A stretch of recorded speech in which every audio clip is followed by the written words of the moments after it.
మన దేశంలో ఎక్కువ మంది మహిళల్ని వేధిస్తున్న సమస్య రక్తహీనత.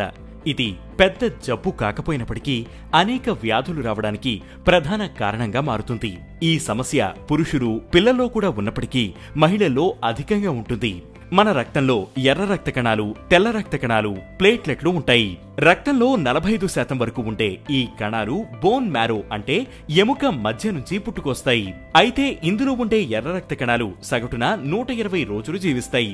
ఆ తర్వాత చనిపోతాయి. వీటి స్థానంలో కొత్తవి పుట్టుకొస్తాయి. ఇదంతా ఓ పద్ధతిలో సాగిపోతుంటుంది.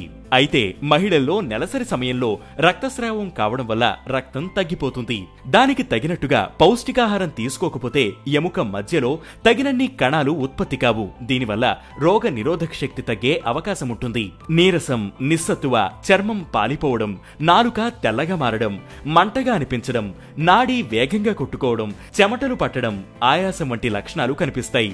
అలాంటి సమయాల్లో వెంటనే డాక్టర్ను సంప్రదించి బ్లడ్ టెస్ట్ చేయించుకోవాలి. మన దేశంలో 15 నుంచి 50 ఏళ్ల వయసున్న మహిళల్లో 50% మంది ఈ సమస్యతో బాధపడుతున్నారు. ఇది సాధారణంగా పోషకాల లోపం వల్లే వస్తుంది కాబట్టి ఐరన్, విటమిన్స్ ఉన్న ఆహారాన్ని ఎక్కువగా తీసుకోవాలి. మాంసాకృతులు అధికంగా ఉండే పదార్థాలు తినాలి. బత్తాయి, నారింజ, జామ, పుచ్చకాయ, స్ట్రాబెర్రీ, నిమ్మ, ఉసిరి, టమాటా వంటి వాటిల్లో విటమిన్ సి అధికంగా ఉంటుంది. ఆకుకూరలు, బఠానీలు, వేరుశనగ, దంపుడు బియ్యంతో ఫాలిక్ యాసిడ్ లభిస్తుంది. వీటన్నిటిని రోజూ తీసుకునే ఆహారంలో చేర్చుకుంటే రక్తహీనత సమస్య నుంచి ఉపశమనం పొందొచ్చు.